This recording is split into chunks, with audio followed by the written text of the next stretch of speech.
What's going on, guys? So in this video we are going to talk about some of the best ways to buy your Pokemon cards. Strictly buying, we're not going to talk about the selling part of it, but we're just going to talk about buying and collecting and kind of accumulating a collection and what are the best ways to kind of go about this type of thing. I've learned a lot since I started up until now, and so these are some of the things I've learned, and I'm probably going to end at where I'm at right now as a collector and the things I'm starting to realize that I need to do if I'm really going to catch savings on some of the higher end cards that I'm still trying to collect. So first and foremost, I want to say that I have been a buyer on eBay for several years now. I've been on eBay since 2017 and probably pretty active on it, usually for car parts, for sneakers, and now Pokemon at this part of my life. But I've been on eBay for a long time and I've really enjoyed it. I've really never had any issues buying stuff on eBay. Even if I do have issues or I get scammed somehow, I always get compensated for it. I find that their money back guarantee is pretty dang good. And their service is pretty good. Usually it takes a little bit of effort. But for the most part, I've had really good experiences on there. But today we're going to talk about the absolute best ways that you can buy your Pokemon cards. So starting off, some of you may not have local shops in your area, right? I think this is a given that when you're looking for Pokemon cards, you want to type in local trading card shop, right? Local stores, local TCG stores, local hobby shops. You want to type in stuff like that. Local thrift stores, because you never know where you're going to find this stuff. Also, I would like to note that while this day and age you're probably not going to find a lot of stuff at Goodwill, I would throw Goodwill into that lot. Sometimes you can find really cool stuff at Goodwill. I know recently I haven't really gone to Goodwill to see if there was anything, but I know Goodwill is one of the places that has like oddly incredible deals sometimes because people are giving away this stuff and then Goodwill is just pricing it out. And sometimes they don't price it properly, so you can find really good deals that way. But for the majority of people, they're going to look for the card shop. That is probably the easiest place that you can look. And I'm going to go into what you would do next if you were not able to go to a card shop or you don't have a card shop local to you. For me, I have several card shops around me, some of which are better than others in different ways. Some offer better sealed products, some offer more sealed products, some more options, some offer better singles, some offer more singles but worse pricing, some offer less singles but the best pricing. So there's a difference between all of the shops that are around our area here in Charlotte, and maybe another time I could talk about those actual specific shops. But I'm just saying that one of the first things that I would do is go to check your local shops because you never know what's going to happen. And no, I don't just mean always shop at the singles at your local shops. Sometimes because you shop at those shops, they will support you in the future with other endeavors. Take, for example, this massive collection that I'm currently trying to purchase, but the seller has this local seller has backed off for the time being. Haven't even gotten a text back about it, if they've changed their mind or if they still are interested in selling the collection at all. But the reason that I got that collection sent to me and I was referenced was because I shop so much at that store. So really, there is a reciprocity present there that when you are shopping and supporting your local stores, they might just help you out if something comes in. The flip side of that is if you're in your local shop and someone comes in and they can't afford to buy out that collection, I've seen it happen dozens of times, whether it be for the seller just wants too much money, which is really happening in my case right now. The seller wants way too much for their collection, and I don't even know if I had a shop price it out or someone in the community price this collection out. They won't send me any photos or videos after we met. I would like to get the collection priced out. But anyways, my point is, based on the limited knowledge I had from looking at it and pricing out on TCG Player and eBay, it was not worth it for me to buy their collection. I didn't price out every single thing. Maybe that would have helped. But anyways, that happens a lot of times. Collection comes into the shop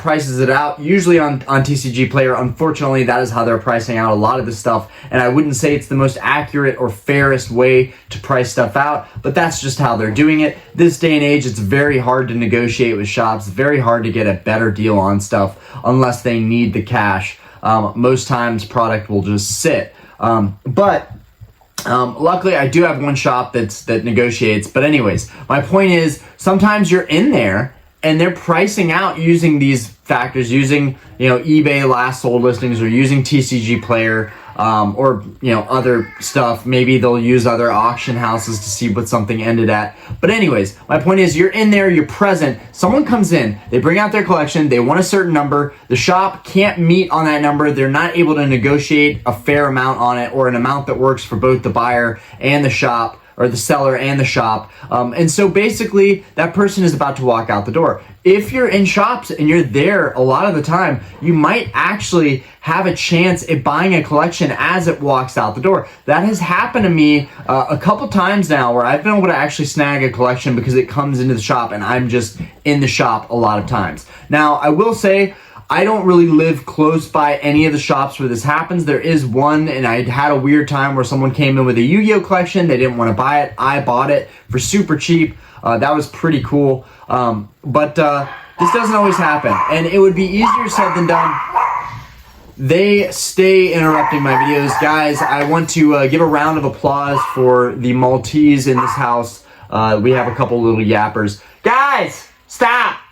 Anyways, as I was saying, if I was closer to the stores that I would like to shop at more, I would literally, and of course I have a family, I have a 2-year-old, I have, my fiance here taking care of our kid all the time. If this wasn't the case and I was kind of single and had more time on my hands, that might sound funny saying, but it's just the truth. I have a lot more going on with my life now. I have to be very cautious with how I spend my time, because I could lose invaluable, priceless time with my family. Same with when I make videos here. I am losing that time with them. So I appreciate you guys for all the support you've given me with this channel. But anyways, if I could and I had more time, I would definitely hang out at these shops more often. Hang out in there. If you have work, if you can work remotely and you can hang out at your local shops, I would hang out at your shops. Not to say that you should be a vulture waiting on, some dead meat to go out the door, but that kind of is what you have to do sometimes.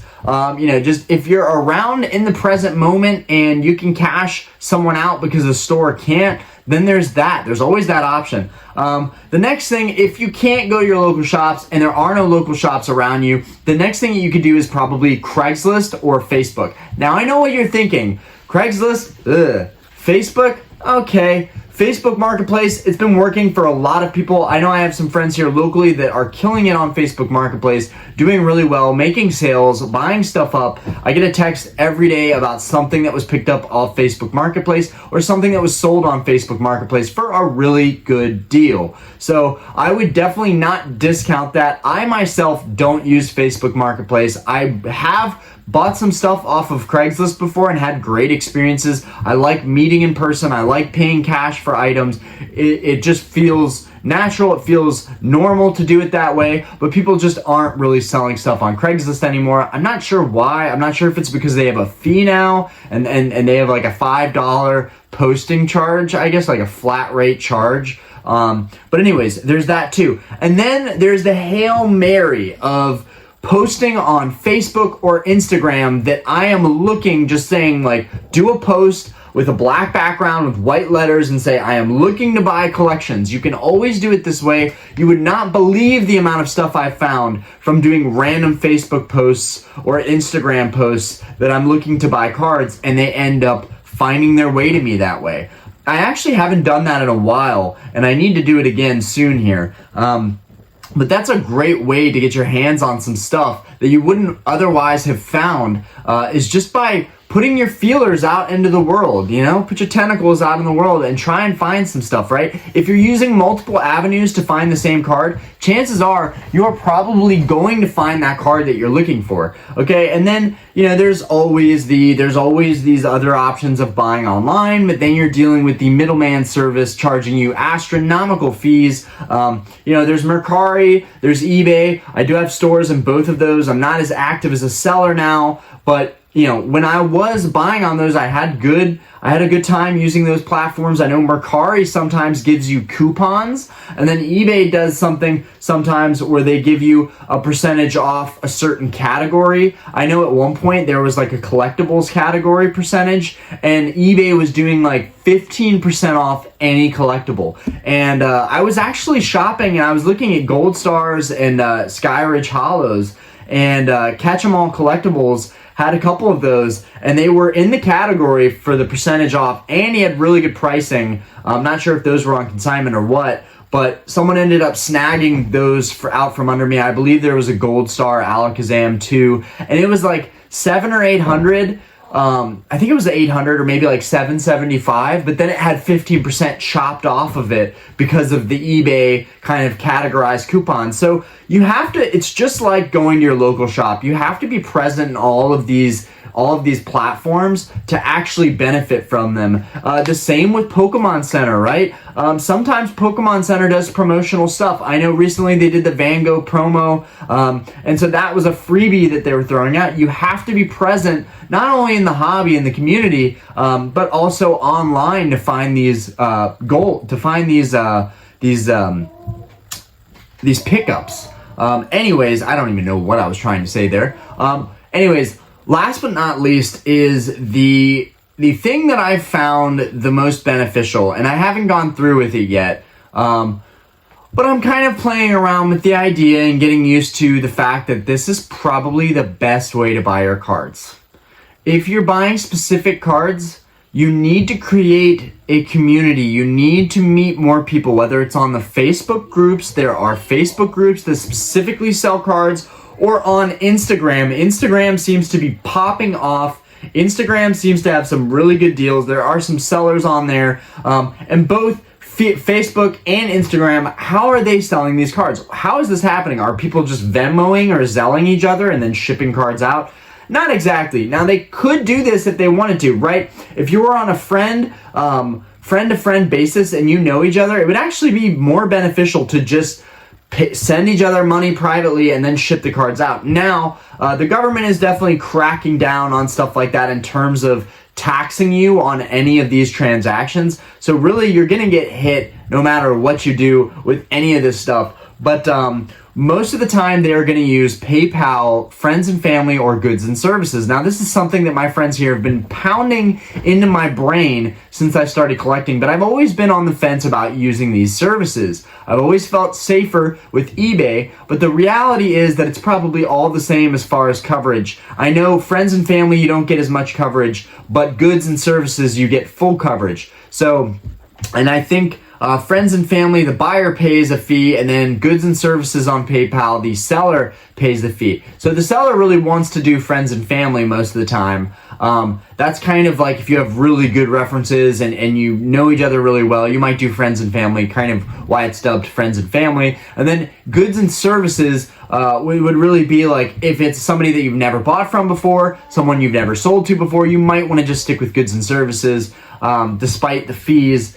Paying the fees on the seller's end. But if you do that, the seller may want to charge you a little bit more. Anyways, these groups on Facebook and Instagram are most likely going to use PayPal as a selling service. And I haven't used it yet, but it honestly seems really straightforward. This is the future of buying. You know, I talked about the eBay vault yesterday, but I really feel like the future of buying is really just going to be PayPal doing private deals with people online. So I haven't tried this yet. I'm trying to work something out right now. I'm really excited about it. I want to announce what I'll be picking up, but I've decided, and I love you guys. I love you guys. Those of you that are closer to me that text me on a day-to-day basis, I love y'all, but I'm not telling you what's coming in, and I'm not telling you the deals I'll be making on some of those Grail cards. Everyone is going to have to watch the content to see what comes up on the channel. I've got some really big things in the work that I'm very excited about, and both very stressed out and anxiety ridden about, because as you get into the higher end cards, you get a higher level of stress. I know that maybe I should just be calmer about it. Like, dude, everything's verified. It's going to be authenticated. But there are just so many variables. I know that there are going to be a lot of people out there that can relate to this, that whether you're buying cards or anything really, it's stressful spending a lot of money on something. especially if it's just barely within budget, it can be even more stressful. But guys, I think the future is going to be shopping on other platforms and just doing private sales. This is how a lot of people are buying cards today. Some people are going as far as even buying cards this way all the way across the country, which can be even more stressful. So, hi baby, how are we doing? You want to say hi? Want to pop in here and say hi? People love the wholesome goodness. Pop in here and say hi. I'm pretty much done. So yeah, that's my spiel, guys. That's my rant on like how to buy cards, and I'll let you know how it goes with me ordering stuff in and buying privately. Say hello. Do this. Do this with your hand. Hello. Say hi. Hi, my name's Aspen. Aspen. Yeah, good job. Say You're cute. Two. Two. Oh. Yeah. Yeah. Can you put up your fingers and go 2? We're getting there. We're working on it. We're working on it. I love the face. Super cute. Super cute. I think I've covered. I think I've covered everything. But if I forgot anything, leave a link in the comments that there's no way that's right. But I need to look in that. My Diana just showed me a listing with the gray felt hat Pikachu, the promo, the Van Gogh promo, and it's like $1. But I guarantee they're looking for offers. Yeah, it's not $1. They're looking for options. Anyways, guys, trying to think. That pretty much goes over everything. They threw me off a little bit. I think that's just about everything, guys. I would just be very cautious. When you look on eBay, you're going to see sold listings for stuff going way higher than what it is. And, you know, honestly, eBay definitely hurts the buyer and the seller right now, right? They've got the vault. They've got the vault, and that's definitely changing the game. That's going to help a lot. But to be real with you guys, like the honest truth is that you're just going to have to take a risk like I am working off of PayPal, goods and services, or friends and family. You're just going to have to figure out, you know, what your risk tolerance is there. I'm sure that there's zero risk to it. I know a lot of people have had experience in it. I have honestly not seen a single comment ever that has said, you know, you got a terrible deal on this card, Orion, on eBay. You should have gotten it on PayPal for this much. This is what you should have paid. I've never seen any messages like that. So I would like to see messages maybe that confirm that there are lots of buyers out there that work off of PayPal and Instagram. So far, it only seems like there's a handful that really work off of using this privatized service. And I'm sure it would help save people hundreds, if not thousands of dollars. In my case, it could have saved me thousands of dollars if I had done deals privately. But honestly, I also like shopping on eBay, and that's a personal thing. But I am trying to give up eBay and start being more rational with my purchases and trusting the whole process, because I know there can be some seriously major savings to be had. Anyways, I hope this video was helpful to you guys. Buying local collections is always the way to go. You can find some incredible stuff. Not only that, if you have a YouTube channel, it's a must because it makes really, really fun, good, refreshing content. One of my favorite things that I kind of lost money on but made great content and people love to watch were those videos where I picked up collections that came into my shop locally. Now, I didn't do the best on picking up those collections, but at the same time, it was a learning experience nonetheless, and I wouldn't change it for anything because this whole hobby has just been setback on setback and failures on failures, and it all leads to, you know, perfecting the craft, you know, getting better at being a seller, getting better at being a buyer, getting better at being a collector. Anyways, I hope you guys enjoyed another great video. If you guys have watched up to this point, thank you. We always do a live on Wednesday, right? We always do our Wednesday lives. I would like to have some guests on tonight and us do a multi-live stream and just do like chopping it up and have a conversation. But I just don't know what's going to happen. My Diana's family is coming over here tonight. All of her siblings are coming over tonight, so we're going to have a big dinner. I don't know when I'm going to get done with that. I can't even promise you guys that we're going to have a stream tonight. We have always done a stream on Wednesday night. So if I need to do a stream at 10, 11 o'clock at night, I'm going to do a stream at 11 o'clock at night. because I really try to make this a tradition and a routine that even though I don't do a post on a set time and I don't let everybody know ahead of time and broadcast it, we always have a great turnout, and I'm confident that whatever we do is going to be great. I'm not sure if we're going to have guest people on. I'm not sure if they're going to be down to come on late. I'm not sure if I'm going to open product. I'm not sure if I'm just going to hang out, answer questions, maybe open some Sword and Shield era packs. I would actually love that. I would love to open up some Evolving Skies tonight. That would be really fun. But equally, we're still working on 151. I have yet to buy a single card from 151. I am really trying to pull every single card out of that set myself, and I would be very proud to be able to do that, regardless of how much money it takes. Really, really want to complete that goal. Gunning for the Blastoise or the Venusaur. But anyways, stay tuned. Not sure what we're doing tonight, but stay tuned. I would bank on the fact that I'm probably going to open up another 151 UPC. I was able to get my hands on one this week from my local GameStop, so shout out to GameStop for that. And I'm hoping, I had some really bad batching issues with the stuff that came from TCG Stadium, but this UPC is from GameStop, and I've had a lot of great experiences opening up the products from GameStop so far. So hopefully different batching. So hopefully I can open that up and maybe get one of those other secret rares. Anyways, peace out, guys. Have a fantastic day, everybody, and I'll catch you tonight probably.